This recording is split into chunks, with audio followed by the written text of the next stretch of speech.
é um atalho, mas economiza tempo. A cultura é um trabalho duro de grande resultado. Eu vejo o que ela está fazendo, eu adapto e eu vou chegar lá mais rápido. Chega de errar na gestão da sua empresa, empresário. No episódio de hoje, a gente vai trazer um guia definitivo para organizar a empresa e performar ainda nessa reta final de 2023. Bora lá? Eu sou a Roberta Antler, eu sou a líder do marketing da empresa Autogerenciável. Eu sou Rogério Valentim, eu sou o líder da cultura na empresa Autogerenciável. E eu sou Marcelo Germano. Agora eu vou ter que falar quem eu sou dentro do Agora tu EAG. fala, agora Quem tu é como. Marcelo Germano. Quem é tu, Eu Marcelo sou Marcelo Germano? Germano. Você é o Barba Branca? Sou a Barba Branca também. Então, ó, eu sou o criador do método EAG, o método da empresa autogerenciável. Show, gente. E hoje, no episódio de hoje, a gente vai trazer para vocês esse guia definitivo para organizar a empresa, performar ainda em 2023, começar 2024, né, com o pé direito, com a gestão funcionando. E aí, hoje eu trouxe aqui Marcelo e Rogério para nos dar esse passo a passo. Marcelo, conta pra gente, quais são os... Primeiro, né, vamos começar do início. Quais são os principais sintomas de uma gestão ruim na empresa? E mais, quais são os sinais de alerta que os empresários podem achar que são, entre aspas, normais, mas que, na verdade, são muito graves? Você tem tempo? Tenho, vamos lá. Porque a lista é grande. Vamos lá. A lista é grande. Acho que dá para ficar algumas horas aqui, tá? Ou você prefere a forma resumida? Vamos da forma resumida e Legal. depois a gente vai destrinchando isso aí. Então, é o seguinte. Primeira coisa, né? A gente vai olhar para você perceber retrabalho. Na tua empresa tem muito retrabalho? Uhum. Então, é um sintoma que você está fazendo retrabalho, você está fazendo 2 vezes o mesmo trabalho, é porque tem alguma coisa falhando aí na gestão do negócio. Muita refação, muita reclamação de cliente, muita volta, ruptura, né? Todos esses tipos de coisas é sintoma de gestão, né? Sintoma de uma gestão não eficiente. Outra coisa, você está sobrecarregado, muito sobrecarregado, todo mundo sobrecarregado na empresa, né? É sintoma de uma gestão não eficiente, né? Resultados. Os resultados estão abaixo do que poderia, porque se você está sobrecarregado, você não dá conta de fazer tudo. Se você tem muito retrabalho, você está tendo menos margem, porque retrabalho no final do dia é prejuízo. Então, é sintoma de uma gestão ruim. Eu gosto de falar assim, ó, às vezes a gente entra numa empresa e em 5 minutos a gente sabe se o cara faz uma boa gestão ou não da empresa, né? Então, você entra na empresa, você dá uma volta na empresa e procura quadros na parede. E aí você olha nos quadros da parede, vê se tem metas expostas, vê se tem planos de ação expostos, vê se tem algum indicador, algum relatório com dados, né? Se não tiver nada na parede, porque a gestão, por mais que hoje o mundo evoluiu, tem muita tecnologia, O mundo digital, né? mas tem princípios de gestão que não mudam, né? Então, eu sempre falo, meta na parede. Você quer atingir um resultado na sua empresa, você tem que envolver todo o seu time, colocar meta na parede. Se tiver meta na parede, eu já começo, opa, aqui tem alguma coisa. Se tiver indicadores mostrando o que está acontecendo, você vai no departamento comercial de uma empresa, tem os indicadores comerciais. Você vai no departamento de marketing, tem os indicadores de marketing, né? Já começo a entender que essa empresa tem uma gestão melhor, né? São os indicadores que, opa, aqui tem alguma coisa, tá? Agora, quando eu vou falar de sintoma de má gestão, é tudo que pode acontecer de ruim na empresa, né? Ou tudo que pode acontecer de desperdício numa empresa é um sintoma de uma gestão que não é eficaz, que não é eficiente. E aí, Rogério, a gente já conversou a gente já falou sobre isso no Conversa de CEO, né? Sobre os sinais de alerta que os empresários acham normais, né? Mas, na verdade, eles são graves, né? E aí eu lembro muito do Rogério me falando sobre os fundamentos, né? A falta dos fundamentos, né? E aí, tu acha que é possível gerenciar bem uma empresa sem esses fundamentos sólidos e claros? E aí eu vou te pedir para falar dos fundamentos, né? Olha só, essa é uma pergunta interessante, porque a resposta é, dá para construir uma casa sem partir do alicerce? Impossível. Não dá. Então, da mesma forma, eu acredito que na empresa, se a gente construir uma empresa sem os fundamentos, a gente vai ter sérios problemas, né? Os fundamentos principais que a gente entende aqui tudo começa pelo dono, né? O dono tem um sonho, tem uma meta e tal, tem a vontade de construir algo diferente. Então, precisa de domínio pessoal. Isso é um fundamento, né? a gente precisa de cultura. Sim. O que é essa empresa? Como as coisas funcionam por aqui? Né? Cultura. Tá bom, senhora?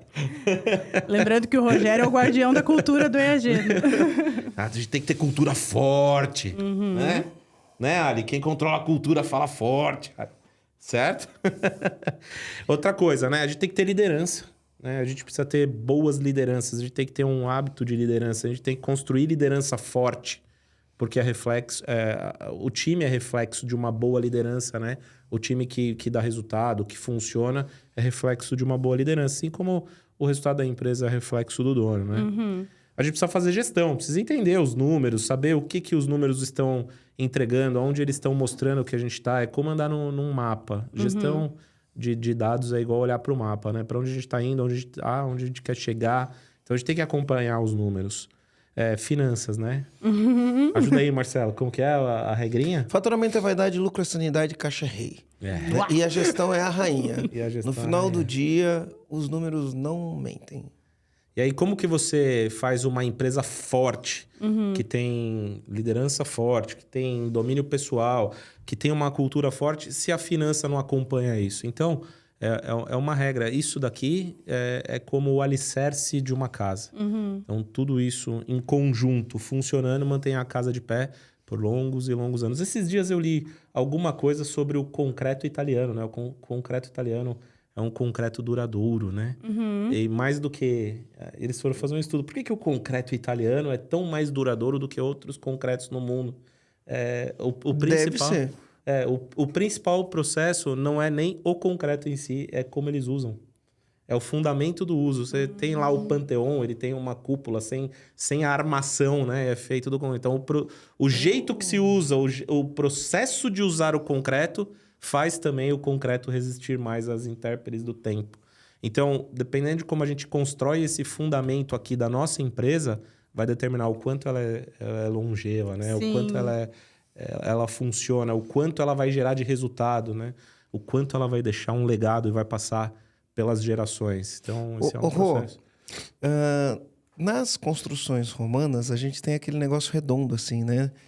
E aí, no meio ali, tem uma estrutura, né? uma pedra, né? Pedra angular, que chama? Pedra angular. Pedra angular. Pedra angular. Então, nas construções romanas, ele vai ter uma pedra angular que vai sustentar aquilo. Se não tiver a pedra angular... Ele romperia. Isso. Os fundamentos eu entendo mais os fundamentos como que tem debaixo da terra, né? Sim. Mas a pedra angular é o que sustenta, né? Então... Não deixa de ser um fundamento. Não deixa de ser um fundamento, né? Para fazer aquela construção precisa de um negócio... Comandante, pesquisa aí pedra angular que você vai ver. Então, a pedra angular, numa construção romana, que vai ter aquela coisa redonda com aqueles tijolinhos assim, se não tiver a pedra angular, tudo aquilo cai, né? Ela sustenta toda aquela estrutura do que vai para cima. Mas existem fundamentos em relação à pedra angular. É uma analogia que a gente faz, né? E aí fica a pergunta para o empresário que está nos ouvindo, né? Qual é o fundamento? Quais são os fundamentos da sua empresa? Como estão os fundamentos da sua empresa, né? E aí aqui no EAG a gente fala sobre domínio pessoal, cultura, liderança, gestão, finanças, tração. Mas aí eu pergunto para vocês dois. As empresas são diferentes, né? Cada negócio, cada nicho tem suas especificidades, né? Vocês acreditam que esses fundamentos que a gente tratou aqui, eles podem servir para segmentos diferentes, para qualquer segmento? Olha só, eu trabalho em cima de fundamentos justamente por causa disso. Tá? O fundamento ele serve para todas e qualquer empresa. Agora, é lógico que quando eu vou falar do fundamento tração, pode ser que alguma empresa tenha uma especificidade que é só dela. Então, por exemplo, aqui é a nossa tração, a gente utiliza o inbound marketing e o inside sales. Então, a gente faz tráfego na internet para atrair clientes. Esses clientes entram no nosso funil, a gente nutre eles com conteúdo, em algum momento a gente faz uma chamada para ação, ele vai entrar numa ligação que passa por um processo comercial, né, que vai sair numa venda. Então, eu tenho uma especificidade, mas o fundamento tração é como eu atraio clientes, como eu converto esses clientes em compradores e como eu faço esses compradores continuarem comprando. Para isso, eu vou ter que analisar canais. E Para minha empresa pode ser um canal de venda, para tua empresa pode ser outro canal de venda. Mas todas as empresas precisam do fundamento de tração. Precisam de tração, né? Mesma coisa, finanças. Toda empresa. E esse é um fundamento que ele é igual para quase todas as empresas, né?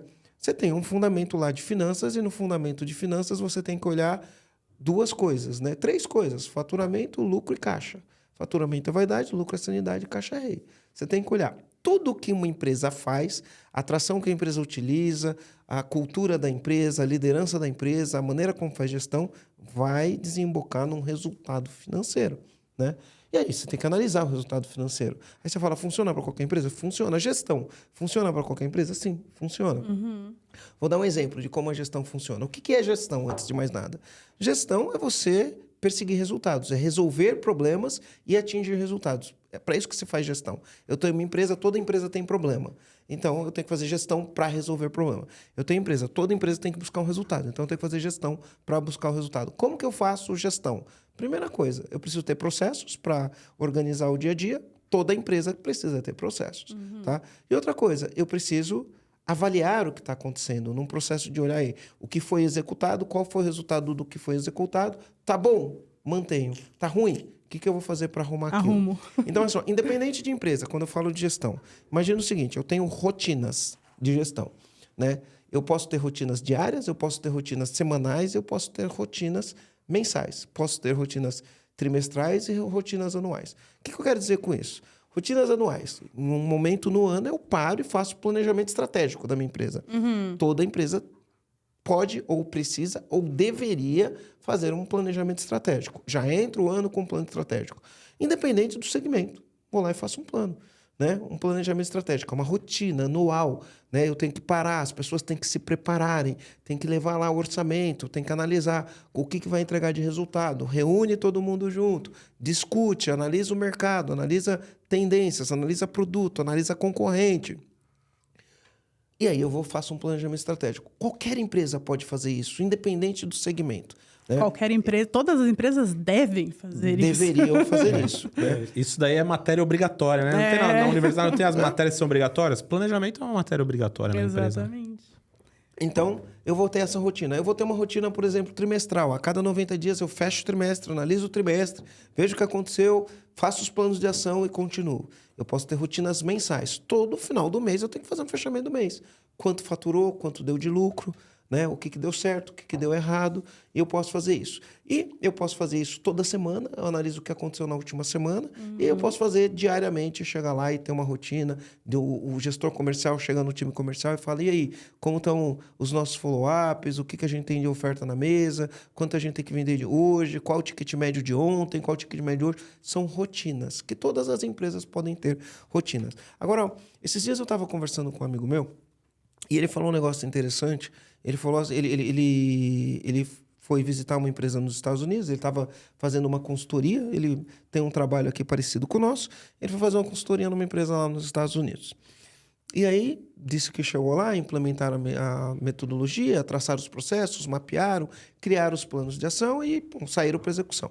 E aí, na primeira reunião de gestão que teve, sentou o dono da empresa, sentou todo mundo, né? E por acaso o dono da empresa estava na mesa, na ponta, assim, e ele estava do lado do dono da empresa, e todos os gestores da empresa, né? Todas as pessoas responsáveis por apresentar o resultado. Então, isso é como funciona numa empresa. Chega o dono da empresa, chegam os líderes, os gestores, os coordenadores, e eles vão apresentar o resultado do mês. Então, o comercial apresenta o resultado do mês, o marketing apresenta o resultado do mês, o atendimento ao cliente apresenta o resultado do mês, né? Dentro daquilo que foi determinado. E aí, o que aconteceu? Começou a reunião, aí a primeira pessoa foi lá, apresentou, não tinha atingido os resultados, tinham alguns problemas, e ele trouxe lá, trouxe os dados. Não atingimos os resultados, estamos com esses problemas. Aí, beleza. Aí foi a segunda pessoa, a mesma coisa. Aí o dono da empresa olhou para ele e falou, é assim mesmo que funciona? Ele falou, não. Ele falou assim, se ele trouxe esse resultado e ele não atingiu o resultado, ele precisa apresentar um plano de ação.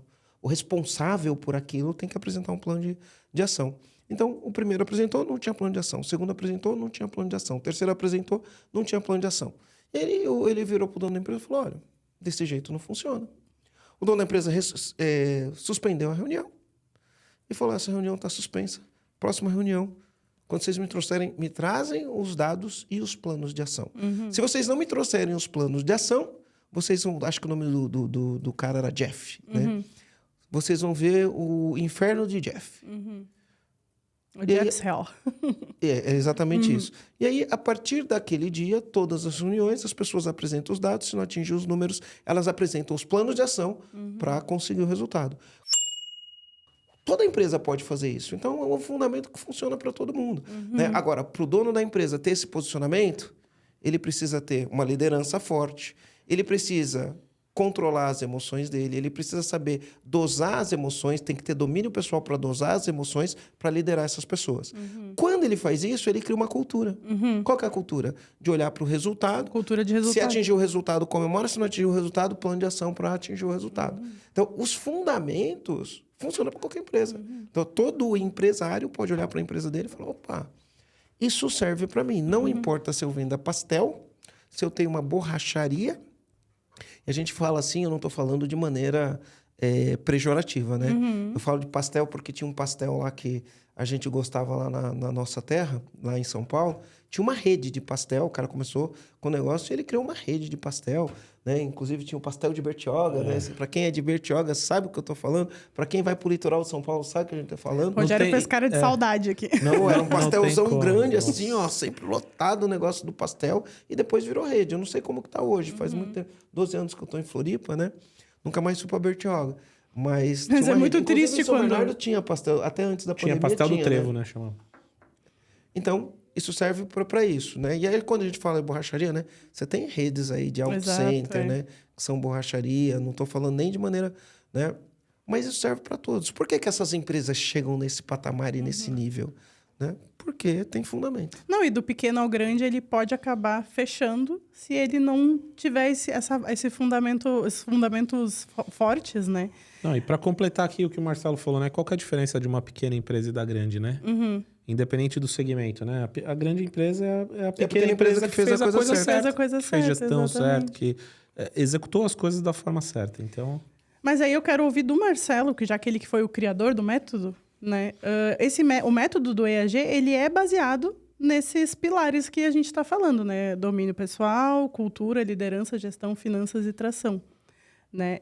Eu queria que tu falasse um pouco, Marcelo, como é que tu chegou nessa configuração do programa EAG. Legal. Então, é assim, ó. Tudo isso aconteceu na minha trajetória. Eu montei uma empresa. Tu sentiu falta dos pilares? Não senti falta. Eu fui aprendendo no caminho, né? Porque eu estava falando isso, inclusive, na live que eu fiz hoje de manhã e na live que eu fiz ontem. Tava falando assim, pô, o cara, para ser advogado, ele tem que estudar 5 anos de advocacia, de preparação para ser advogado. Para ser médico, são quase 11, né? 6 anos de escola, não sei quantos de residência, mas não sei quantos também de especialização. Então, o advogado, ele estuda 5 anos, o médico estuda 11, o dentista estuda 6, o arquiteto estuda 4. Quantos anos o empresário estuda para desenvolver as habilidades para tocar um negócio? Nenhum. Apesar de ter feito faculdade de administração de empresa, ensina um monte de coisa que a gente não usa no dia a dia. Eu não estou, enfim, querendo falar mal da faculdade, mas você vai aprender lá a teoria geral da administração, TGA, você vai aprender lá, enfim... Ai, que raiva de TGA. Fordismo, você aprende... A gente aprende a administrar a vida. Você aprende Taylorismo no dia a dia, cara. Quando você está tocando teu negócio, você não quer saber nem de Ford, nem de Taylor, nem de Fayol. Não quer saber de ninguém. Você tem uma bucha ali, boleto para pagar, gente para administrar, pessoas para controlar, que nada disso faz sentido no dia a dia. Tá? Não estou falando mal, eu fiz faculdade de administração, enfim, ela tem uma finalidade, ela ajuda, ela desenvolve competências, ela desenvolve... tem uma finalidade maravilhosa, só não serve para quase nada. Não, ela desenvolve a cognição, gente. Não, tem muita coisa legal. A gente aprende Porter, a gente aprende Kotler, né? A gente aprende estratégia aprende alguns fundamentos. Exatamente. Sim, a gente aprende alguns fundamentos. Alguns a gente usa, outros... Né? Talvez não fundamentos tão práticos quanto o programa EAG nos ensina, por exemplo. Isso. Mas aí, ó, eu falo assim, o cara vai e monta uma empresa. O quanto ele se prepara para... Normalmente, quando Você monta uma empresa, você vai colocar o maior investimento da sua vida ali, a tua energia, teu tempo, né? Vai correr risco, porque tem coisas que você não corre risco, né? Vai correr riscos. E o quanto você se prepara para isso? Não se prepara. Então, eu comecei assim, putz, cara, tem um ponto legal, eu sei fazer esse trabalho, vou abrir um escritório aqui, vou ficar rico. E aí começa trabalhando e vai. Aí dá tudo errado, tá devendo, a vida vira um inferno, você fala, e agora, o que eu faço? Não tem como pagar a dívida, e aí a energia, pum! Sai do sufoco, começa a ganhar dinheiro. Trabalha, começa a ganhar dinheiro. Chega uma hora que o negócio está insustentável. Por mais que você esteja ganhando dinheiro, você está trabalhando 12, 14, 16 horas por dia. Foi o que aconteceu comigo. E aí você cai na real e fala, preciso de ajuda. E aí vai procurar ajuda. E aí quando eu fui procurar ajuda, a primeira coisa, né, foi procurar lá um consultor. Hoje eu chamo ele de mentor, porque ele me ajudou a gente muito na jornada. A primeira coisa que ele falou, Marcelo, a gente tem que implementar um sistema de gestão de qualidade aqui. Sistema de gestão de qualidade, SGQ, o que é isso? E aí fui aprender. Então, esse foi o primeiro pilar que eu aprendi. Sistema de gestão da qualidade. Beleza, vamos fazer. É processo, é indicador, é organizar, cadeia de valor, macroprocesso, processos por área, BSC, indicadores, meta, não sei o quê. Pum, implementamos um negócio. Só que para funcionar, depende de gente. Depende de gente. E como depende de gente, você vai ter que trabalhar a tua liderança. Vai ter que formar gente, vai ter que treinar gente. Essas pessoas precisam passar por treinamento. Elas têm que entender que é gestão, elas têm que entender que é indicador. Elas têm que entender tudo que eu acabei de entender, elas têm que entender tudo. Então, eu tenho que treinar essas pessoas o tempo inteiro. E aí, as pessoas que são... Até então, você tem pessoas que executam um trabalho operacional, elas passam a ser líder. Enquanto elas executam um trabalho operacional, elas são amigas de todo mundo. Quando elas passam a ser líder, a relação muda. A relação muda, a relação de liderança. Ela vai liderar as pessoas que até então ela era par. Né? Ela vai ter pares, ela tem que lidar com os pares, tem que liderar as pessoas embaixo e tem que responder para quem está em cima. Então, você tem que passar por uma liderança. A liderança minha, como dono, para formar, e formar essas pessoas para serem líderes também. Porque ninguém nasceu... eu nasci líder nato, sou líder nato. Sempre fui. Nasci líder. Nat líder. Né? Eu já nasci sabendo fazer meta, eu já nasci sabendo dar feedback. Eu mandava nos coleguinhas na maternidade. Já nasci sabendo fazer reunião one-on-one. Não é assim, então foi um processo. Definitivamente não. As pessoas falam, o cara é líder nato. É, líder nato? Então tá. Bota ele numa situação meta, de prova lá. Ele nasceu com meta, já estabelecendo meta, fazendo plano, nasceu sabendo contratar as pessoas, fazer pergunta na entrevista, analisar fit cultural. Já nasceu com isso? Não nasceu, né? Então as pessoas falam, ele é um líder nato. Não, ele tem características de um líder, né? A habilidade de liderança ela precisa ser desenvolvida. Eu não nasci com essas habilidades. Eu precisei desenvolver. E aí tem umas que eu preciso desenvolver, ainda que tem algumas coisas que eu sou ruim. Né? Eu não sou bom em todas as coisas. Né? Na verdade, eu sou bom em pouquíssimas coisas. Né? E aí tem habilidades que eu preciso desenvolver. Então, liderança. Então, os pilares foi gestão, liderança. Aí, beleza, estamos fazendo, mas continua... Sabe aquele negócio difícil. Eu vou lá e falo com o mentor. Falo, cara... Tem ISO 9000, tem sistema de gestão, tem gestão da rotina, tem isso, tem aquilo. Por que não está funcionando? Falei, Marcelo, a cultura da tua empresa não funciona. O que é cultura? O que é cultura? Né? Aí a gente vai entender. Putz, tem cultura. Tem que trabalhar a cultura, é o jeito que a empresa funciona, é como a gente contrata, pessoas que têm a fit cultural, né? São os rituais que a empresa tem, a maneira como a gente energiza as pessoas, qual a prioridade da empresa. Aí comecei a entender e falar, é isso que faz a diferença numa empresa. Né? E as pessoas com senso de dono, pessoas que vestem a camisa, pessoas que estão engajadas, pessoas que focam em solução ao invés de problema, tudo isso é treinável, né? Porque as pessoas também não nascem com isso. Então, a função do dono, ao criar a cultura, é educar as pessoas, mostrar onde quer chegar, como mostrar é importante, qual é o caminho. Né? Aí aprendi isso. Então, quando a gente começou o programa em AG, a metodologia era cultura, liderança e gestão. Que era uma base. E ela, por si só, já muda muitos resultados. Ao longo desses 8 anos, eu fui entendendo que falou, opa, vamos tirar finanças, porque para mim finanças era um capítulo dentro da gestão. Sim. Né? Mas eu falei, vamos tirar finanças desse capítulo dentro da gestão e vamos falar especificamente de finanças, né? Porque no final do dia a empresa tem que crescer em faturamento, tem que gerar lucro, tem que gerar caixa. Então vamos tratar isso de uma maneira específica. Aí depois... você não faz gestão daquilo que você não vende. E a empresa, para crescer, ela tem que vender, tem que ter mais clientes, mas tem que manter os clientes que compram pela primeira vez. Eles têm que comprar de novo, né? É uma ciência à parte. Vamos tirar de dentro da gestão e vamos colocar atração, né? Mas tudo isso é gestão. Gestão financeira, gestão de pessoas, né? Liderança é gestão de pessoas. Cultura é gestão da cultura, né? Finanças é gestão do lucro, né? Tração é gestão da aquisição de clientes. E aí a gente desmembrou. Aí, beleza, a gente olha para isso, cria o método e aí a gente entende que, além de trabalhar tudo isso, tem que trabalhar o dono. Não existe CNPJ forte com CPF fraco. Então, tem que trabalhar o dono. Para trabalhar o dono, a gente tem que trabalhar, primeiro, as crenças que esse dono tem, a gente tem que trabalhar a inteligência emocional do dono da empresa, a gente tem que trabalhar o foco do dono da empresa, a gente tem que trabalhar uma série de elementos do dono, né, para que ele esteja preparado para um monte de adversidade que vai acontecer, né? A vida do empresário não é molezinha, né? Ser empresário é bom, mas não é gostosinho. É frustrante muitas vezes, a gente toma porrada muitas vezes. Se você emocionalmente, se você não tiver domínio pessoal, não tiver preparado, né, para isso, todo o resto sucumbe. E aí surgiram os pilares e aí, na ordem, domínio pessoal, cultura, liderança, gestão, finanças e tração.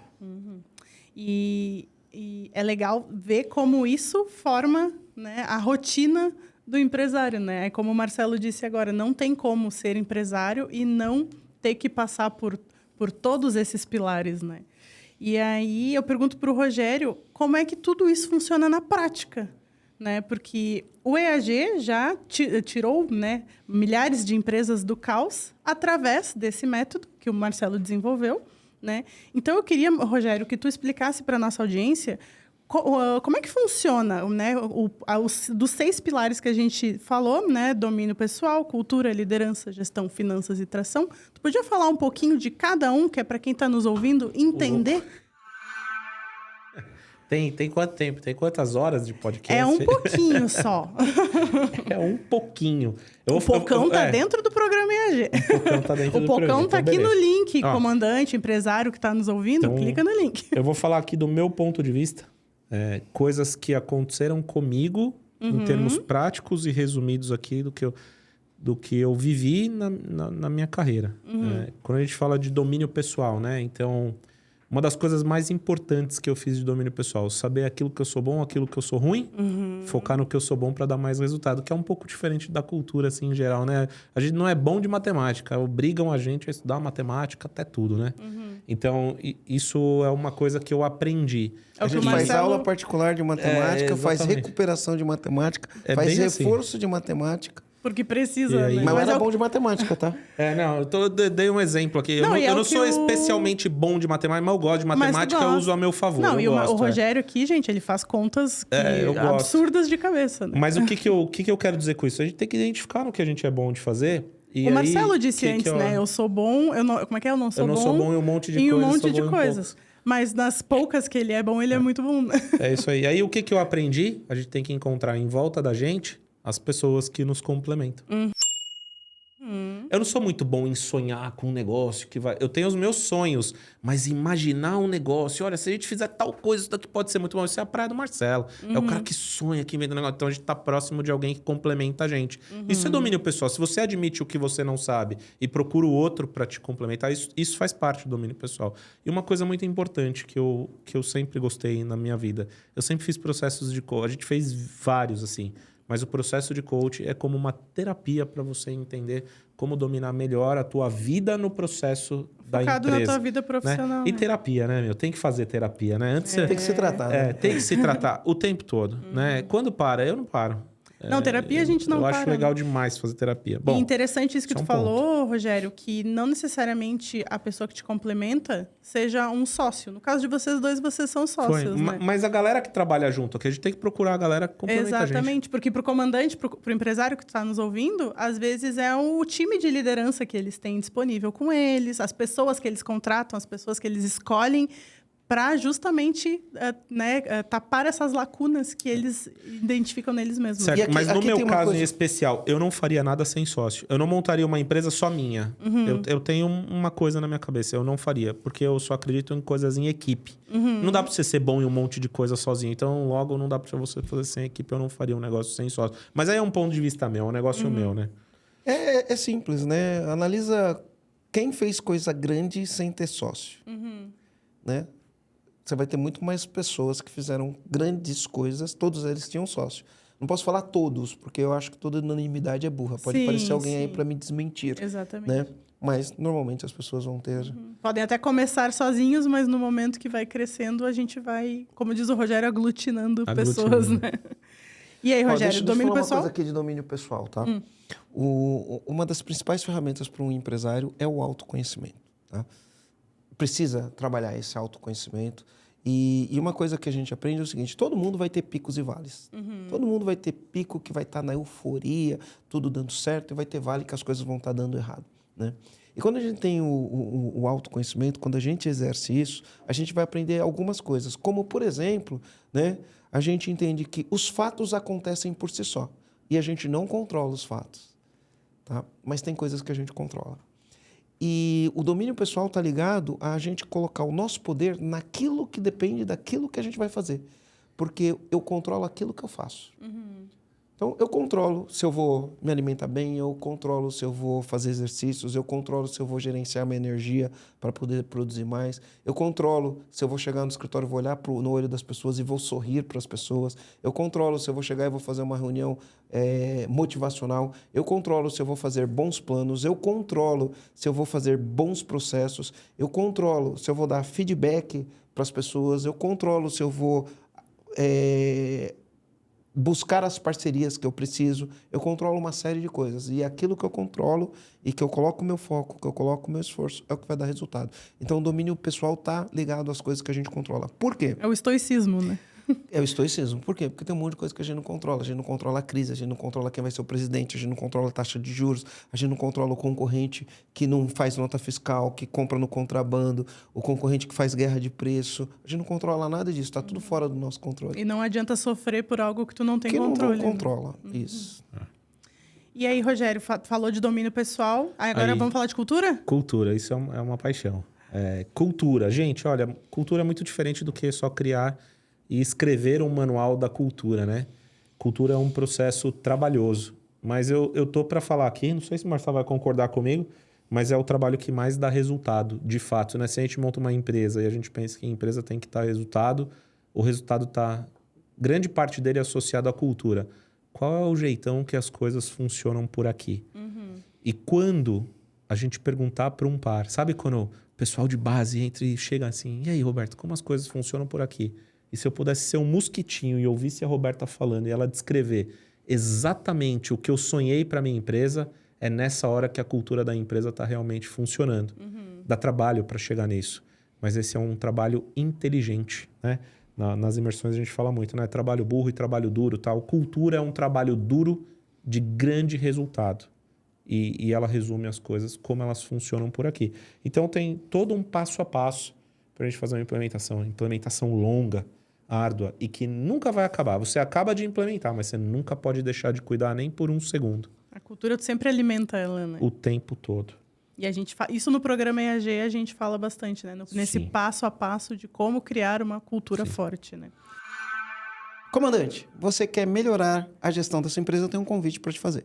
Você pode clicar no link que tem aqui na descrição desse episódio, ou você pode passar aqui no QR Code. Ao fazer isso, você vai ser direcionado e uma pessoa do meu time vai entrar em contato com você. Nós vamos ajudar você a aplicar os 6 fundamentos de uma equipe autogerenciável. E com isso, você vai bater as suas metas, você vai ter mais lucro na tua empresa, vai ter uma equipe engajada e, principalmente, você vai ter mais tempo de qualidade para você e para sua família. E a liderança, Rogério? Líder, Rogério. Ó, líder que é líder. Bate meta com o time e faz o que é certo. E o que é certo, né? Quais são as competências? A gente divide liderança, eu penso em liderança sobre 2 aspectos, né? Os aspectos comportamentais e aspectos técnicos.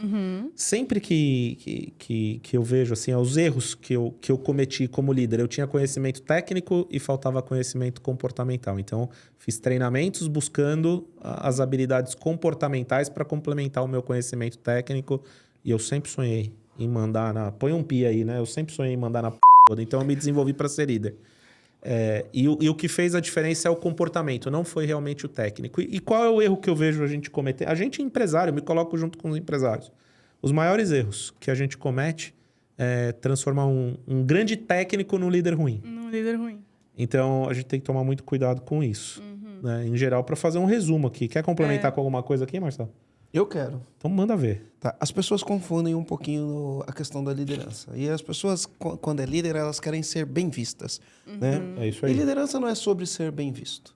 Né? Liderança é sobre você ter competência, as pessoas olharem e falar, esse cara é confiável, né? O que ele falou é fundamentado, o que ele falou está certo, eu pisei na bola mesmo, né? E eu preciso corrigir essa minha atitude para atingir esse resultado. E se eu seguir o que esse cara está falando, eu vou chegar lá. Eu gosto de falar, né? Eu ouvi muito essa frase, Roberta. Líder bonzinho é líder bobinho. Sérgio Burdelos. Se o Sérgio um dia estiver líder vendo a bonzinho gente... é líder bobinho. Aquele líder que quer agradar todo mundo, que não gosta de dar notícia ruim, que só quer dar notícia boa, que é bonzinho com todo mundo, é líder bobinho, né? O ambiente é uma coisa que precisa ser gerenciado. Os comportamentos, as atitudes vencedoras precisam ser gerenciadas. As atitudes perdedoras precisam ser, eu não digo punidas, mas elas têm que ser... Expelidas?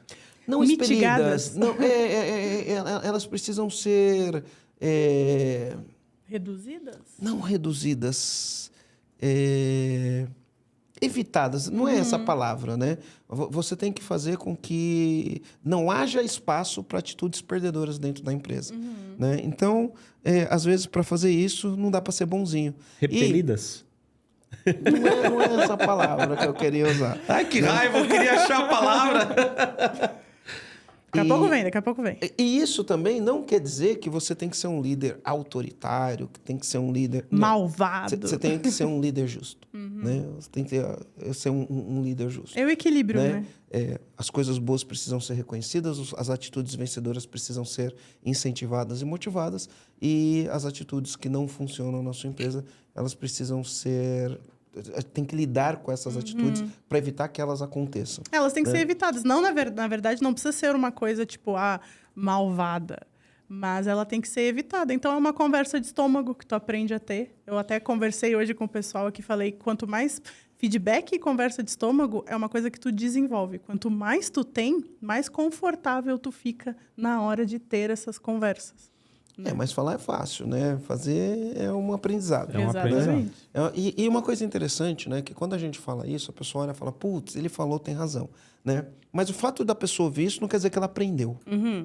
Não quer dizer que ela aprendeu, né? Vai chegar uma hora que ela vai ter que lidar com isso, vai ter alguém que tem uma atitude que não é uma atitude que se espera, né? Então, por exemplo, a pessoa vem para uma reunião, chega atrasado na reunião, não atingiu a meta e não apresentou o plano de ação. Né? Tá ouvindo isso? Você fala, o que eu vou fazer? Você tem que ir lá e, né, vamos dizer assim, enquadrar aquela pessoa. Né? Você tem que ir lá e ter uma conversa. Tem que pontuar essas coisas. Chegou atrasado na reunião, não atingiu os resultados, não apresentou plano de ação, estava desligado na reunião, não estava atento no que estava acontecendo, né? E precisa fazer isso. Ouvir isso não quer dizer que amanhã você vai chegar e vai fazer isso. Por quê? Porque ao fazer isso, você vai estar lidando com um monte de sentimento, um monte de emoção, que você vai ter que aprender a lidar com isso para poder fazer isso de uma maneira natural. Né? E aí, depois de fazer muito isso, você vai desenvolver a musculatura de fazer esse tipo de coisa. É a casca. Deixa eu falar duas coisas que pode acontecer nessa situação que o Marcelo citou. Um líder bom... Dentro de liderança. O líder que é bom, ele já tem musculatura e tem experiência, tem dois caminhos que ele vai seguir aí. E aí ele vai conseguir identificar bem. Ele vai identificar a pessoa que tem capacidade de se desenvolver. O que o líder bom faz? Transforma essa pessoa na pessoa que participa da reunião. Sim. Do jeito que tem que ser. E se o líder for bom, tiver musculatura e experiência, ele já vai identificar que essa pessoa não vai se desenvolver. Ele tira essa pessoa. Ele promove para o mercado ou ele muda de área porque não está funcionando, ele vai tirar essa pessoa. Então, existem 2 caminhos, né? E líderes experientes fazem isso. Que às vezes as pessoas vão fala mais na prática. E aí? As pessoas querem saber se é mandar embora. Não é sobre mandar embora. Líder bom também desenvolve, certo, meu fã? Sim. Pô, E aí, líder bom desenvolve gente, cara. Pensa o seguinte, a gente fala de operacional, tático e estratégico, Sim. né? A gente fala, você tem que sair do operacional e ser mais tático, mais estratégico. Mas na liderança, a gente vai ter o operacional da liderança. A conversa one-on-one é o operacional da liderança. Exatamente. O feedback, ele é o operacional da liderança. Né? Você tem o operacional da liderança, você tem o tático da liderança, você tem o estratégico da liderança. O estratégico da liderança, por exemplo, eu estava tendo essa conversa com o Rogério hoje. E a gente olha e fala, a gente cresceu 10 vezes, chegou num patamar que a gente olha e fala, quais são as habilidades que eu preciso desenvolver agora para trazer para o meu negócio para eu crescer mais 10 vezes? Porque eu não tenho essas habilidades, eu não tenho essas competências, porque se eu tivesse, eu já tinha crescido 10 vezes. Aí eu pego e falo, vamos olhar para o time? Quais são os gaps que o time tem? Essa é a parte estratégica da liderança. Quais são os gaps que o time tem? Como eu endereço esses gaps? Como eu treino as pessoas? Treino em casa ou trago de fora? A fase que eu tô, ela exige que isso vá rápido ou dá tempo? Aí é a parte estratégica da liderança. A gente não aprende isso na escola. Não. Né? A gente não aprende isso na escola. Aí eu tenho Na que olhar. faculdade de administração também não não. tem isso. Então, na liderança, eu vou ter o operacional da liderança, eu vou ter o tático da liderança, né? Onde eu olho para a performance, onde eu olho o que aconteceu, onde eu faço os ajustes, mas eu tenho a parte estratégica que é olhar e falar assim, legal, para eu chegar onde eu quero, eu vou ter que desenvolver essas competências. Deixa eu olhar para o meu time tem essas competências? Putz, não tem, né? Como que eu vou endereçar isso aqui para trazer essas soluções? Então, por exemplo, agora, hoje eu estou olhando e eu quero trazer as competências de growth, de crescimento. E para isso tem lá uma ciência que chama CRO, né? Que é otimização das conversões, em todo o marketing que a gente faz e todo o comercial. Existe uma ciência por trás disso, né? Não foi eu que inventei. Existe uma ciência. E para isso exige muita experimentação, análise de dados, pensamento de maneira analítica, olhar dados, levantar hipóteses. Levanta-se hipóteses, faz testes. Aí você tem que criar uma cultura de testes, faz testes, validou a hipótese, vai ter muitas hipóteses que não vão ser validadas, e vai ter hipótese que vai ser validada, validou a hipótese, vira processo. Certo? Isso é uma cultura, né? E aí eu tenho que olhar e falar, o que eu preciso para trazer isso como cultura na minha empresa, porque ela não existe hoje. Né? Essa é a parte estratégica. Por isso que cultura não acaba nunca. Né? A gente chegou até aqui e agora eu tenho que olhar para a minha cultura e falar, o que eu tenho que acrescentar aqui? Né? E a cultura é dentro da liderança. E a palavra mágica é acrescentar. Eu ia falar, você falou a palavra mágica é acrescentar. Não é porque a gente vai colocar uma cultura de teste que a gente esquece todo o resto da nossa cultura que sempre funcionou. Né? É um acrescentar, é um evoluir. E aí, por exemplo, aí o que entra, né? O autodesenvolvimento. Então, por exemplo, eu estou estudando de maneira autodidata. Eu posso, enfim, existem cursos que ensinam isso, mas hoje eu estou estudando de maneira autodidata o que é o tal do CRO. Para eu poder ter uma visão, eu tenho que ter uma visão sistêmica do que é isso daí, para eu poder olhar e falar, opa, então como que eu monto esse time? Que eu preciso? Quais são as pessoas que eu preciso nesse time? Tem alguém aqui que eu consigo desenvolver essa habilidade? Tem habilidade que eu não consigo desenvolver dentro de casa que eu tenho que trazer de fora? Parte estratégica da liderança. Agora, se você está ali o dia inteiro apagando incêndio porque você não tem nenhum fundamento, né? Quando você não tem um fundamento, você não equilibra os pratos estão caindo. Dá para você parar e ter esse tipo de conversa? Não tem como. Não dá, né? Não dá para parar e ter esse tipo de Não conversa. tem tempo, né? Só que daí, se tu não tem tempo para isso, a tua empresa Mas ela você não dura endereça o muito problema tempo. e você não chega no próximo nível. E quanto menos tempo você tiver, menos tempo você vai ter. Menos tempo a sua empresa vai ter de vida, né? E aí, então, a gente já falou de domínio pessoal, de cultura e liderança. Vamos para gestão? Gestão. Então, vamos lá. Resolver problemas. E perseguir resultado, meta na parede. Exatamente. E aí, como que a gente faz isso? Através de dados. Transformando dados, né? A gente resolve problemas e persegue resultados. Basicamente é isso. Qual é o melhor ponto para fazer gestão? Eu começaria... Pensa numa faxina. Primeiro você levanta todas as cadeiras, aí você começa a fazer uma bagunça. Aí você vai limpando e depois vai organizando as coisas. Primeira coisa na gestão é aquilo que não pode ser medido, como que é a frase certa? Do Drucker? Do Peter. O O que você não mede não pode ser... O que não é medido não pode ser gerenciado. Exatamente. Então, a primeira fase é, vamos medir tudo que é importante. Vamos entender em cada etapa do nosso processo... Eu vou fazer uma coisa só aqui, Rô. Vamos medir tudo que é importante. Que é importante. Senão você sai medindo um monte de coisa que não serve pra nada. Não, mas foi o que eu falei. Vamos medir tudo que realmente é importante no processo, né? Quais são as etapas mais importantes? Vamos medir e entender que resultados que a gente tem com isso e aonde a gente otimiza. Aí eu falo, né? Quando o Marcelo fala de CRO, serve por marketing comercial. Cara, se a gente tiver uma mentalidade de CRO, a gente aplica isso na operação. A gente aplica isso no financeiro. A gente aplica porque é uma mentalidade de testar, encontrar a melhor otimização possível e melhorar. Então, e valorizar os dados, né? As informações que a gente tem disponível. Essa mentalidade é um jogo muito importante. Então, mentalidade de dados, mentalidade de análise de dados, a mentalidade de aplicar as ações mediante ao que você encontrou nos dados é um ponto importante de gestão. Mais do que isso, só se o cara se inscrever no programa EAG. Aí no programa EAG tem o puro suco da fruta. É isso aí.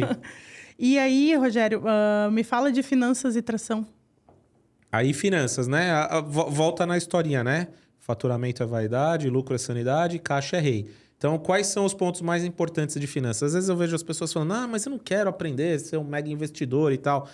Tudo bem, mas DRE, DFC e contas a pagar, contas a receber, são os fundamentos das finanças da sua empresa. Você tem que saber como fazer isso. E como a gente está falando de fundamentos aqui... E não adianta falar, eu tenho financeiro. Aí o que você faz no seu financeiro? Paga conta, recebe conta, aí não sabe qual é o lucro, não sabe o passivo que você tem para pagar daqui tanto tempo. Você está vendendo, achando que tem margem, achando que as coisas vão dar certo. Em finanças tem uma coisa que a gente não pode fazer, é achar. A gente tem que ter certeza. Então, tem que estar olhando para isso, tem que se debruçar nas finanças. O conhecimento básico de finanças para qualquer empresário, para qualquer área. Mesmo que você estiver no comercial, precisa saber de finanças para não fazer a coisa errada no comercial, para não fazer a coisa errada em lugar nenhum. A gente na Luma, né? Então, a nossa grande escola, a nossa grande faculdade foi a Luma Despachante, né? Quando a gente começou pela gestão, preparamos o time, fomos trabalhar a cultura... A gente deixou para trabalhar a parte das finanças por último, né? Mas quando a gente foi trabalhar finanças, a primeira coisa que a gente fez todos os funcionários da equipe de gestão fizeram curso de finanças. Todos os funcionários têm que saber o que é lucro, o que é prejuízo, o que é custo, o que é despesa, o que é custo fixo, o que é custo variável, o que é despesa de venda. Todos os funcionários precisam saber disso. Todos os funcionários precisam entender qual é a margem que a gente vai buscar. Todos os funcionários precisam saber que essas coisas precisam ser gerenciadas, né? E aí, todo mundo é responsável pelo número financeiro. E aí, quando você começa a refinar as finanças, você vai começar a olhar ela com alguns detalhes. Então, por exemplo, qual que é o custo de aquisição de um cliente? Porque quando você vai olhar suas grandes despesas, hoje a gente estava olhando nossas grandes despesas, né? A gente tinha 3 grupos de grandes despesas, né? Um grupo de grandes despesas era pessoal, o outro grupo de grandes despesas era aquisição de cliente, marketing comercial, tudo que a gente gasta de marketing, as pessoas, o investimento, era a nossa grande despesa. E a outra grande despesa era eventos, como a gente faz os treinamentos, são treinamentos presenciais, a gente faz hotel, faz evento, isso daí eram 3 linhas. Pô, eu quero melhorar a performance. Pô, eu tenho outras linhas, eu tenho lá acompanhamento com especialistas, são os nossos consultores que prestam serviço. Ela é uma linha de despesa, mas ela é uma despesa variável, e ela, apesar de ser uma linha grande, ela não é a maior. Pô, eu quero performance. Para quais são as linhas que eu vou olhar para performance, se eu quero uma performance? Vou olhar para essas 3 grandes linhas. E aí eu vou falar, como que eu faço para produzir mais com menos pessoa? Como que eu faço para atrair mais clientes com menos investimento? Né? Como que eu faço para entregar um evento com extrema qualidade, mas com menos custo? Isso é finanças. Aí a gente olha para a operação. Uma vez um cara falou uma coisa interessante, ele falou assim, se você souber olhar os números, você sabe se a empresa tem problema de liderança, você sabe se a empresa tem problema comercial, você sabe tudo isso sem conhecer a empresa, só olhando os números, só olhando o plano de conta da empresa. Então, por exemplo, você vai olhar um plano de conta da empresa, aí você olha lá, vai ter uma linha, despesas de pessoal, você vai lá, né, você tem rescisões. Cara, se aquela linha está grande, você sabe que a cultura dessa empresa tem problema, porque se aquela linha está grande, você está tendo muita rotatividade. Os números estão mostrando isso, né? Os números não mentem, eles estão mostrando que está tendo rentabilidade. Aí você olha historicamente o custo de aquisição de clientes. Se esse número está subindo muito, você fala, opa, está faltando a habilidade desse cara aqui na aquisição do cliente. Está faltando ele saber otimizar para conseguir conquistar mais clientes com preço menor. Então, tem alguma coisa falha, ou no processo de marketing ou no processo comercial.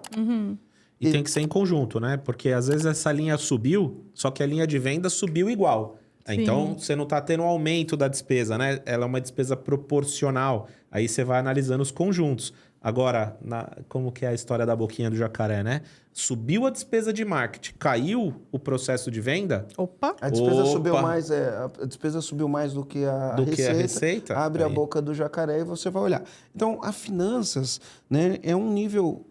A maioria dos empresários, né, eles pecam muito nesse aspecto aqui das finanças, né? Mas quando você desenvolve um nível mais elevado, por exemplo, a gente, nas mentorias que a gente faz, né, e a gente mesmo, quando a gente submete isso daí para o nosso conselho, a gente tem um conselho do EAG, onde a gente submete essas coisas para o nosso conselho, e a gente faz mentorias com empresários que submetem isso para a gente avaliar e analisar.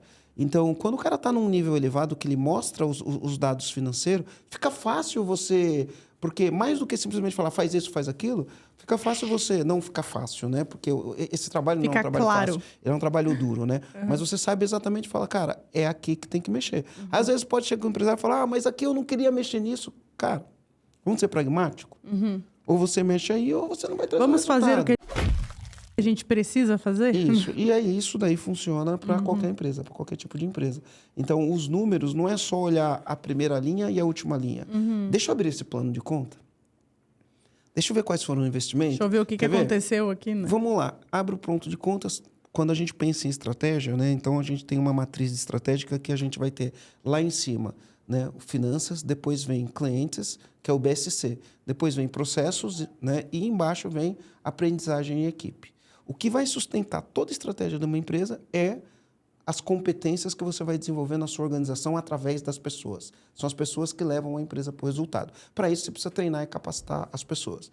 Pô, o cara vai lá, me apresenta os números, eu abro o plano de contas, aí eu vou lá, linha treinamentos. E aí essa linha está bem pequenininha, o cara quase não destina recurso para treinar as pessoas. É quase zero. Não treina os funcionários, né? Eu já sei que essa empresa não é uma empresa que está capacitando as pessoas para atingir resultado. Dá para olhar um pontinho da cultura. Não tem uma cultura de treinamento Não aí. tem uma cultura de treinamento, não tem uma cultura de desenvolvimento. Ninguém precisa me contar. É só abrir o plano de conta e olhar lá quanto tem no treinamento. Então, as finanças, ela conta toda a história da empresa. Se você sabe olhar as finanças, você sabe contar a história. Principalmente se você olha assim, o que aconteceu em 2020 com essa empresa? O que aconteceu em 2021, 2022, 2023? Pronto, você olha a história e você sabe o que aconteceu com os números. Sem você saber o que a empresa faz, pelos números você... Interessante para o empresário que está nos assistindo ver, né, que finanças, não, como o Rogério disse, não é só contas a pagar e contas a receber. Acho que não. E tração, Rogério? Aí tração tem uma separação aqui, né? A gente chama de tração, né? Como o marketing atrai os clientes e como o comercial fomenta os negócios com os clientes que foram atraídos pelo marketing. Então, em geral, o processo de tração é o processo que alimenta a empresa para começar todo o processo, né? Aqui, inclusive, as nossas reuniões começam por marketing, Exatamente. né? Qual o primeiro ponto de contato com a empresa e o cliente? É através do marketing que a gente faz isso. Segundo ponto de contato, comercial. E aí vai andando o processo. Então, a atração de clientes é o que vai sustentar a empresa funcionando em primeiro ponto, né? Num primeiro momento. É o primeiro touch, o primeiro toque. É a força que a empresa tem de tracionar o negócio e atrair os clientes e fazer a empresa crescer. É a partir daqui que a gente cresce a empresa. Você vê que tem toda uma história, né? Não funciona nada, nenhum fundamento vai funcionar isolado. É verdade. Se você for muito bom de tração, mas não der atenção para os outros, não vai funcionar. Não vai funcionar. Se for uma cultura fortíssima, mas não tiver tração, também não vai funcionar. Então, é assim, sempre... Aqui nesse caso, é sempre em conjunto de 6. Não dá para ser a historinha do conjunto de 2. Tem que ser um conjunto de 6 aqui. E aí, então, agora, vocês entregaram pra gente esse guia, né, definitivo, falando eu queria sobre falar um os pouquinho de tração. né? Vai lá, Marcelo. Um pouquinho de tração. Hoje a gente estava almoçando E aí a gente trouxe um parceiro nosso de negócio, ele tem uma visão de fora, ele fez uma visão para a gente colher. Eu falei, Rogério, ele tem razão no que ele falou, Sim. né? E vamos conversar com ele, né? E aí, na conversa que a gente teve com ele, ele falou, qual que é o próximo grande salto? Né? Então, a gente deu um grande salto. Quando veio a pandemia, a gente deu um grande salto, a gente fez um posicionamento, empresa sem caos, e a gente fez um grande salto e cresceu 10 vezes, né? E a gente fala, qual que é o próximo grande salto? E aí eu falei, cara, o próximo grande salto não é nada mágico. Porque o que acontece? Quando a gente fala de tração, né, a gente vai falar de canais de aquisição de cliente, a gente tem internet, tem Facebook, Instagram, podcast, YouTube, enfim. A gente tem vários canais de aquisição. Quando a gente olha para isso, isso muda o tempo inteiro. O tempo inteiro isso está mudando. Então, a gente está sempre desenvolvendo esse braço, essa adaptabilidade, desenvolver a nova competência para um novo canal. E ele falou, Marcelo, qual que você acha que é o próximo grande salto, né, nesse segmento de vocês? Eu falei, pô, por incrível que pareça, né, o grande salto é entender os canais de aquisição. E hoje, eu acho que porque assim, está todo mundo competindo com Facebook, está todo mundo competindo com Google, anúncio criativo, vídeo, podcast, geração de conteúdo. Mas eu não vejo ninguém competindo no cold call. O que é o cold call? É pegar, entrar na internet, olhar uma empresa, escolher aquela empresa, entender quem trabalha na empresa, entender quem é o dono, quem é o decisor, ligar para esse cara, fazer uma boa abordagem, né? Apresentar um bom material para ele, convidar esse cara para um workshop. Nesse workshop você aumenta o nível de consciência dele e aí você vende. Tá todo mundo competindo com anúncio. Sim. Mas não tem ninguém ligando, fazendo a ligação fria, fazendo a abordagem certa para poder trazer. Então eu falei assim, qual que é o próximo grande salto? Ficar bom em todos os canais ou nos canais que a empresa tem mais aderência de trabalhar. Né?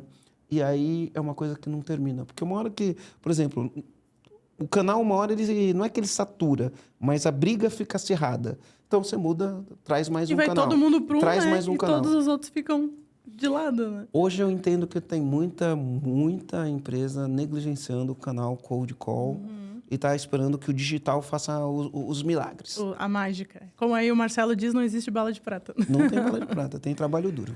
Exatamente. E aí, beleza. Então, agora a gente teve esse guia definitivo que vocês nos trouxeram, falaram dos 6 pilares.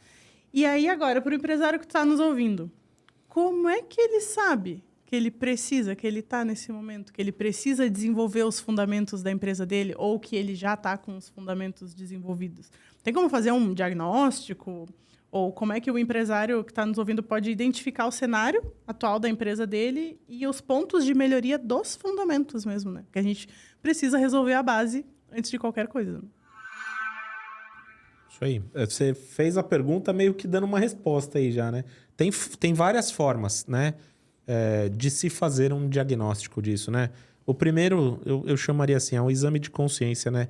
Eu faço isso demais. Assim, eu sempre me pergunto aonde está faltando alguma coisa, aonde eu estou errando, por que tem essa dificuldade X ou Y, o que eu preciso melhorar para chegar lá, o que eu teria que fazer no time. Sempre perguntando e buscando as respostas.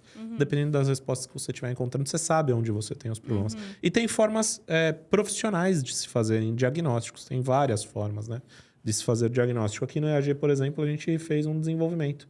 Né? A gente tem o diagnóstico que a gente chama de diagnóstico 360. Você responde uma série de perguntas, foi organizado, né? O Marcelo startou esse projeto, lembra que eu falei no começo, né? Precisa de alguém que tenha as ideias malucas aí e tal. Então, o Marcelo startou esse projeto aí e a gente criou esse modelo, né?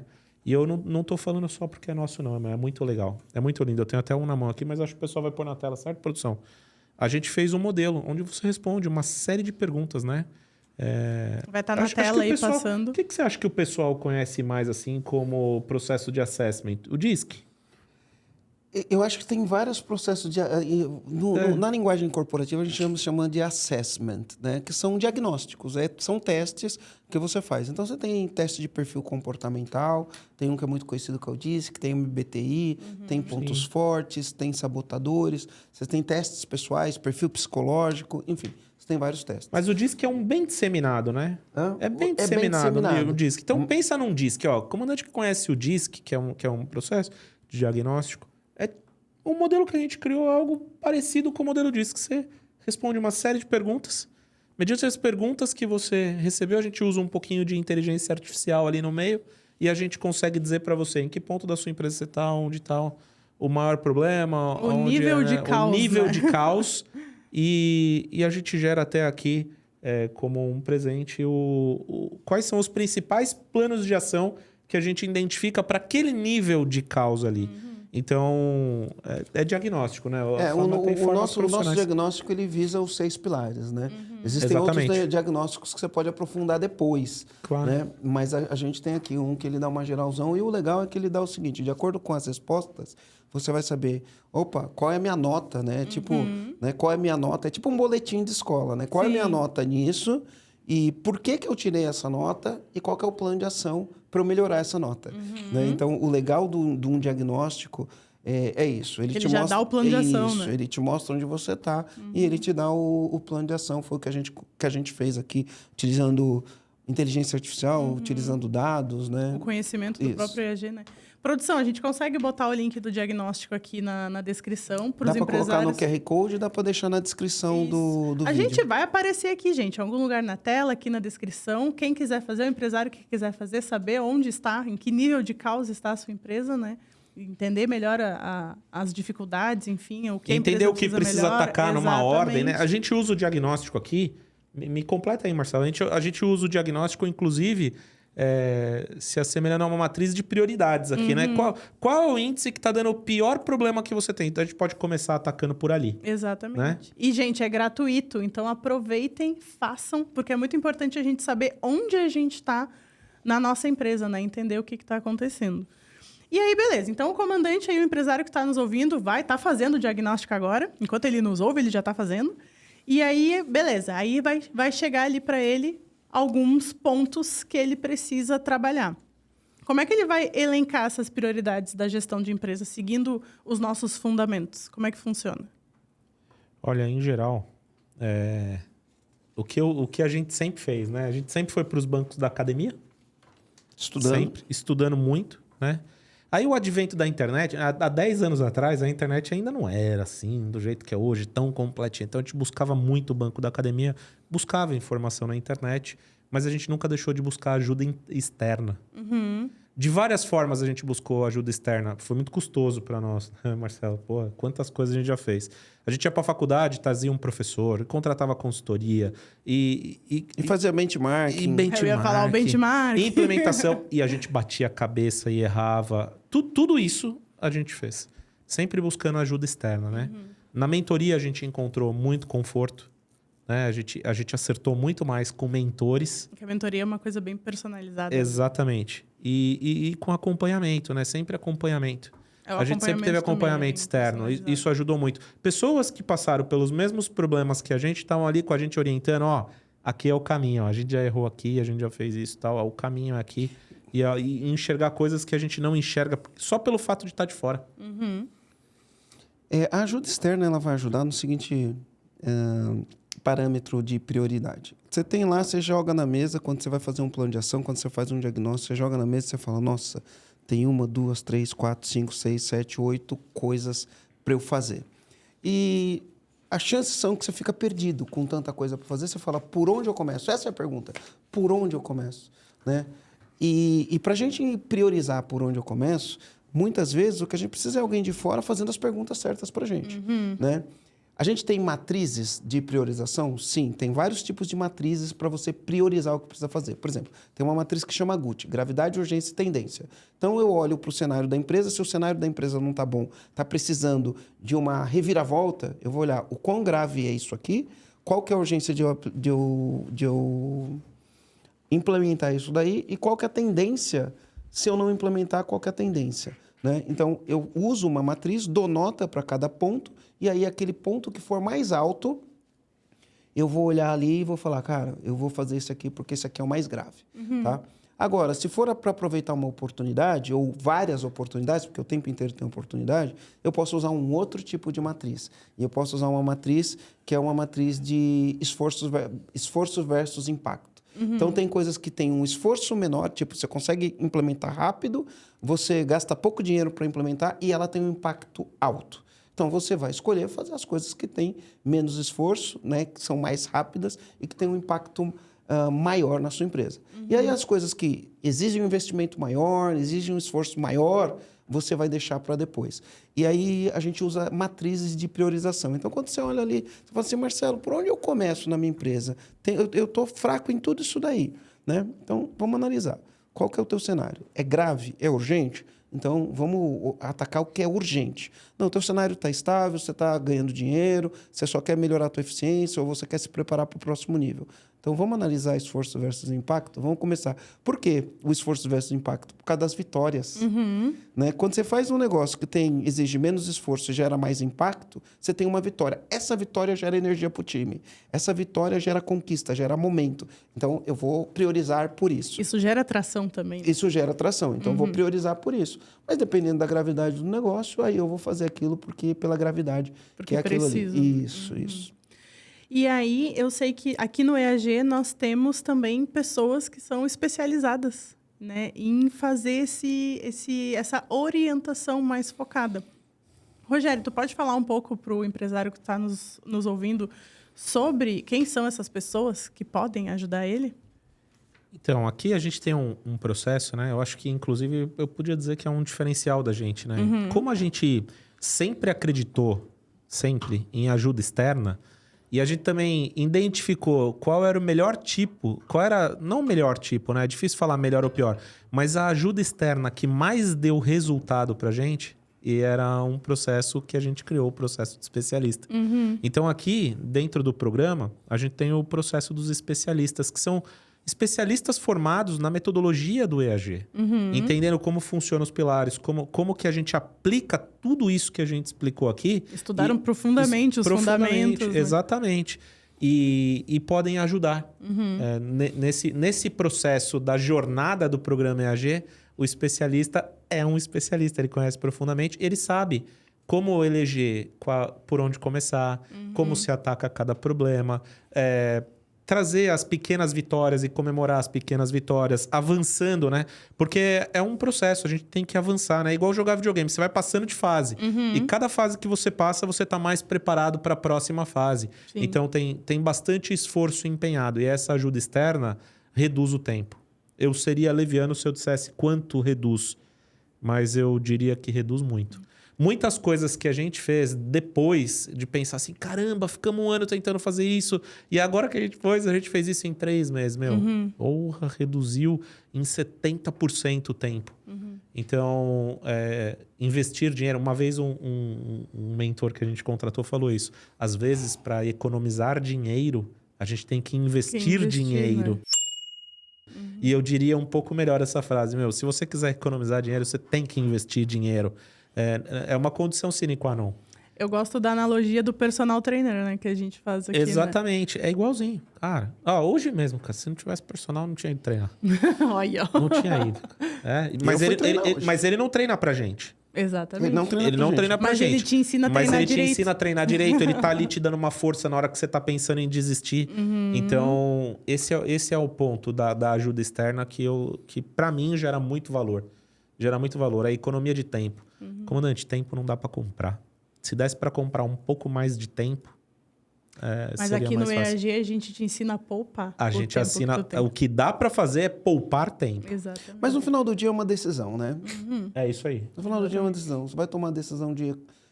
eu não acredito em atalho. Eu não acredito em atalho. Mas também eu acho que a gente não precisa inventar a roda. A roda já foi inventada. Né? Porque muitas vezes as pessoas querem um atalho, e o atalho ele pode ter uma conotação assim, me dá um atalho ali para eu chegar lá, enfim. Né? Ela pode a palavra atalho ela é uma palavra que ela é uma palavra um pouquinho complicada. Né? Eu não acredito em atalhos. Né? E quando a gente trabalhava no Extra, né, Rô? Então era assim, ó. A gente vinha de São Paulo, entrava e aí tinha um trânsito gigantesco para fazer a volta e entrar no hipermercado Extra, lá em São Bernardo do Campo. Mas eu podia vir por um caminho e aí eu pegava um farol que era proibido virar à esquerda, mas dava para virar à esquerda se eu quisesse. Então, eu podia pegar esse atalho, ir lá e, pum, virava à esquerda, e aí eu não fazia a volta certa e entrava mais rápido. Isso é atalho. Né? É bom isso? Não, é você querer ser o espertão. Tá pulando né? etapa. Tá pulando etapa. Tá etapa. pulando etapa. Né? Então, eu tomo cuidado com a palavra atalho. Mas eu acredito também que a gente não precisa inventar a roda. Então, através de metodologias, através de processos que já foram validados, a gente tem um negócio que a gente chama de benchmark. O que é benchmark? É a referência. Pô, você pega uma referência, o que a referência está fazendo? Né? Aquilo é um benchmark. Através disso, eu economizo tempo. Né? Porque eu vejo o que ela está fazendo, eu adapto o meu processo e eu vou chegar lá mais rápido. Né? Não é um atalho, mas economiza tempo. É aprender com a prática de outras pessoas. Mas imagina que né? se alguém que fez esse caminho muitas vezes descobriu um caminho novo, que você vai para um lugar diferente que não pega o trânsito, mas esse caminho é Exatamente. permitido. Aí é legal. Aí pronto. Aí vale a Aí pena. você, então, o que a gente fala de ter ajuda externa é pelas pessoas que perseguiram os caminhos corretos, que são mais curtos dos que os que a gente Mais conhece. efetivos. Porém efetivos. Exatamente. Para o comandante, para o empresário que está nos ouvindo e quer ouvir mais sobre benchmarking, a gente tem um episódio aqui do Conversa de CEO, Pois aqui é. no podcast Empresa Autogerenciável, que fala só sobre benchmarking. Gente, eu estou muito feliz, mas o nosso tempo acabou. Então, eu queria ver, Marcelo, Rogério, vocês têm alguma outra coisa que vocês queiram falar, finalizar aqui para os nossos comandantes? Comandante, você quer ter resultados acima da média, você quer economizar tempo, não criar atalhos, né? Esquisitos. Se você quer realmente olhar, você precisa tomar algumas decisões. Então, o que eu vou pedir para você fazer? Tem um link aqui na descrição, clica no link, faz o seu diagnóstico. Você vai receber o teu diagnóstico, a partir daí você começa a tomar as decisões. Você começa a entender onde você está e toma as decisões, onde eu quero chegar. E aí você pode contar com a nossa ajuda, através do programa EAG, através do nosso acompanhamento com o especialista, através da nossa mentoria, você pode contar com a ajuda para você conseguir atingir resultados, assim como mais de 7 mil donos e donas de pequenas e médias empresas já conseguiram através do programa EAG. Perfeito. Eu agradeço muito a atenção de todos vocês até aqui. Muito obrigado pelo Marcelo, muito obrigado pelo Rogério. É sempre conteúdo muito relevante que a gente traz aqui para vocês. O empresário que está nos assistindo gostou do conteúdo? Curte, compartilha, manda para aquele amigo Marca que no está precisando. sininho para saber que tem Comenta, outro comenta, episódio. Se tu tá no YouTube, marca no sininho que todo dia a gente tem conteúdo novo, relevante, fresquinho aqui no podcast Empresa Autogerenciável. É isso, gente. Muito obrigada. Tchau, Valeu, tchau. Comandante.